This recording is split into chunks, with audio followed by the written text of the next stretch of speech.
years and more for peace, human rights, and sustainable development.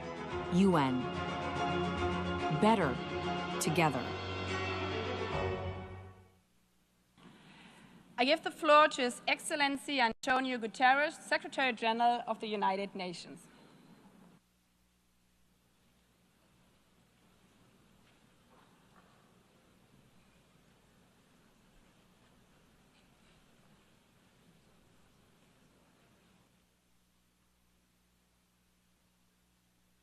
Madam President of the General Assembly, Excellencies, ladies and gentlemen, as we mark the 80th anniversary of the United Nations, I invite you to return for a moment to our earliest days.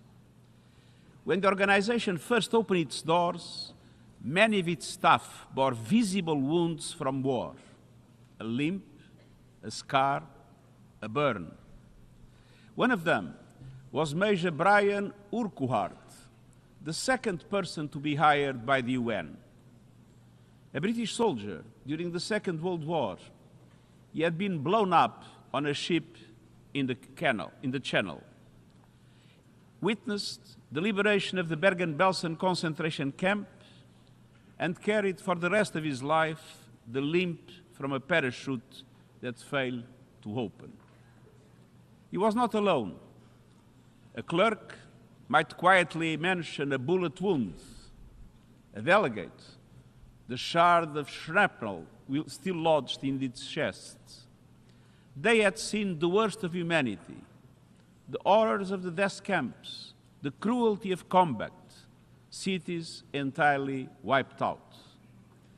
And it was precisely because of what they had witnessed that they chose to serve peace. Excellencies, there is a persistent myth that peace is naive, that justice is sentimental, that the only real politics is the politics of power and self-interest. But those early staff were not idealists untouched by reality. They had seen war and they knew. Peace is the most courageous, the most practical, the most necessary pursuit of all. And in building the United Nations, they created something extraordinary, a place where all nations, large and small, could come together to solve problems that no country can solve alone. And yet, at this moment, the principles of the United Nations are under assault as never before. As we meet, civilians are targeted and international law trampled